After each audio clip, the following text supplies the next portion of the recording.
The story begins all the way back in the Ice Age, 20,000 years in the past. A small tribe of hunter-gatherers is preparing for an expedition to hunt and gather food for the approaching winter. The tribe's chief, Tao, is training his son Kita, who, along with another boy, has been chosen to join the hunting party for the first time. Before they can be officially inducted, the young boys must complete a series of tasks, one of which is carving a stone spearhead. Kita's spearhead turns out to be the sharpest amongst all the boys. As part of their rite of passage, the chosen boys are playfully roughed up by the seasoned hunters in a traditional initiation ritual. Proud of his son, Tao gifts Kita his own necklace as a symbol of acceptance and honor. His wife, Ro, worries that Kita isn't ready, but Tao remains confident in their son's abilities. At first light the next morning, the hunting party sets out. Kita is still inexperienced and struggles with basic survival skills. He can't even light his own fire. Tao encourages him to be patient, to watch closely, and to learn the skills necessary to survive. Their path to the bison hunting grounds is known as the Great Path, marked by massive stone pillars that serve as ancient guides. According to tradition, these markers were left by their ancestors to lead the way. The carvings on the stones point the hunters toward their destination. To test his son's resolve, Tao asks Kita to kill a boar they've caught, but Kita hesitates. He can't bring himself to do it.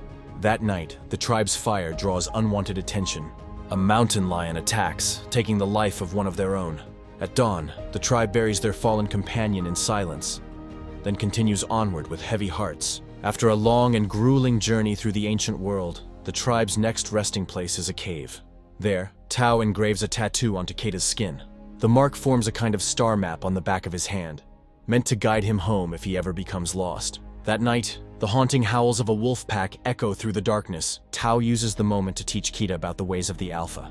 He explains that the alpha must protect the pack, but also constantly defend his position, as others will always challenge him for leadership. An alpha isn't born, Tao tells him. He is made. Eventually the hunters reach a vast herd of bison. Like fearless warriors, they charge toward the herd, attempting to stampede the animals off a cliff, and succeed, at least partially. But amid the chaos, one bison breaks away from the group and charges back toward Kita.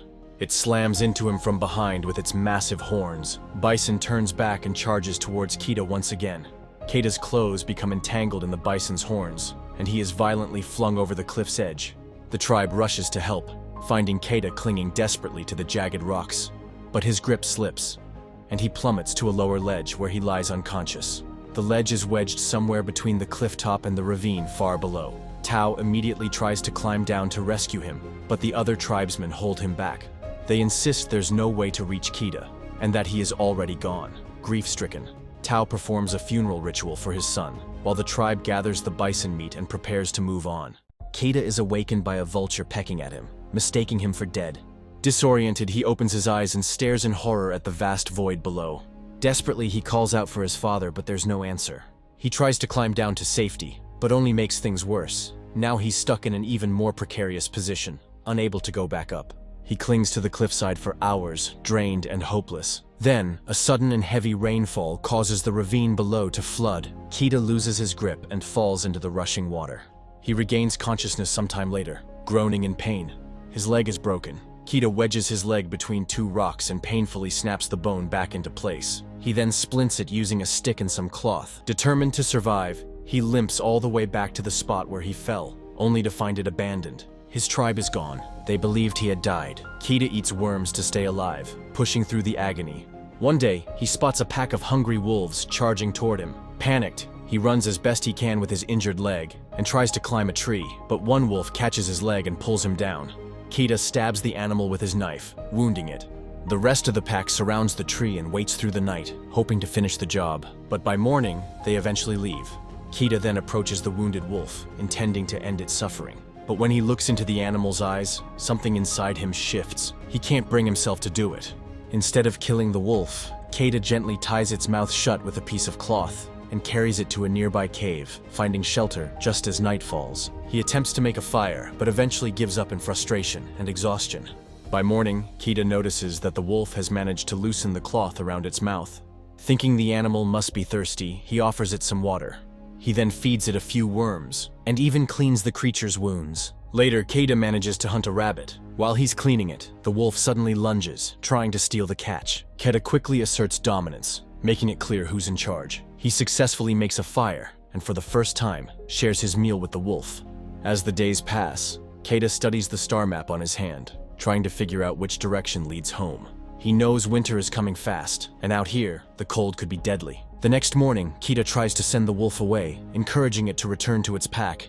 But as he resumes his long journey home, he notices the wolf following him from a distance. No matter how many times he tries to scare it off, the wolf remains close. Eventually, Keita gives in and decides to give this strange friendship a chance. From that point on, they sleep side by side, hunt together, and share their food.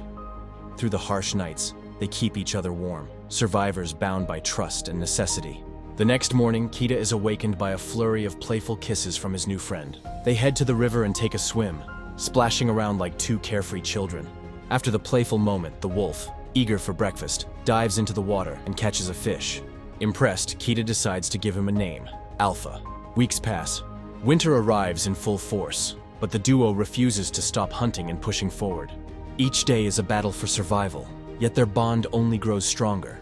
One night, while sharing dinner around a fire, a pack of wolves emerges. But to Keita's relief, it's Alpha's old pack. The wolves recognize Alpha and choose not to attack. Instead, they silently vanish back into the forest. Alpha looks at Keita with sad eyes, and Keita, though heartbroken, gives him a nod of approval, permission to return to his family. Months have passed since Keita left home with his father. He had found a friend, but now he is alone once more. Meanwhile, somewhere far away, Tao finally returns to his village and delivers the heartbreaking news of Keita's death to his wife. Neither of them knows that their son is still alive, still fighting. More weeks pass. Keita now trudges through a relentless snowstorm. In the distance, he sees a wolf pack, and hoping it's Alpha, he runs toward them. But suddenly, the ice beneath his feet gives way, and he crashes into the freezing water below. Trapped beneath the ice, the current pulls him away. He sees Alpha on the surface, watching helplessly. Seconds got stretched into hours. Two friends, two worlds. One moment that would change everything. Desperate, Keita slams his knife against the ice until he finally breaks through, gasping for air. Once again, he's reunited with his loyal friend. He strips off his soaked clothes and finds warmth and comfort in Alpha's presence. Realizing Keita can't survive on his own, Alpha chooses to stay by his side once again. Later, Keita spots a tent in the distance. With hope in his heart, he rushes toward it only to discover whoever had been there was far less lucky. Still, Keita finds something useful, a bow and a few arrows. But their nightmare is far from over. As they press on through the blizzard, they're ambushed by a pack of wild hyenas. Outnumbered, Keita and Alpha run, barely escaping into a nearby cave. But the cave isn't empty. A massive cougar ambushes them, leaping onto Alpha. The two beasts wrestle and fight violently. Keita grabs the bow but hesitates, terrified of hitting his friend. He closes his eyes and fires. By sheer luck, the arrow strikes true, saving Alpha's life. Though wounded, Alpha manages to stand. They have no time to rest. Soon after, they come across a massive stone, a familiar one Keita had seen long ago with his tribe. His heart lifts. He knows he's on the right path. But soon, Alpha's legs give out. He's hurt and exhausted. Not willing to leave his friend behind, Keita gently lifts him and begins to carry him through the snow. He carries him for hours, but eventually, his own legs fail. With no strength left, both collapse into the frozen ground. As he drifts into unconsciousness, Keita dreams of a distant memory. He hears his father's voice telling his mother, Keita is strong. He's a survivor. That spark is enough. With renewed determination, Keita forces himself to stand. Clutching Alpha in his arms, he continues on, one step at a time. After months of struggle, pain, and relentless willpower, Keita finally reaches his village, carrying Alpha in his arms. His parents, frozen in disbelief, rush toward him. Tears stream down their faces as they hold their son tightly, overcome with emotion. They quickly realize that the wolf by his side, this creature who helped keep their son alive, deserves their care too. But soon, they notice something unexpected. Alpha isn't actually wounded. She's pregnant. Alpha, the brave and loyal she-wolf, is carrying a litter of pups.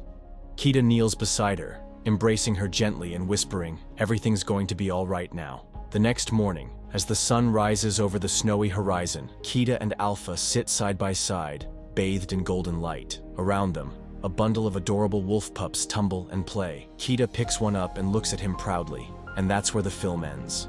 Make sure to subscribe and turn on notifications so you don't miss a new video. Thanks for watching.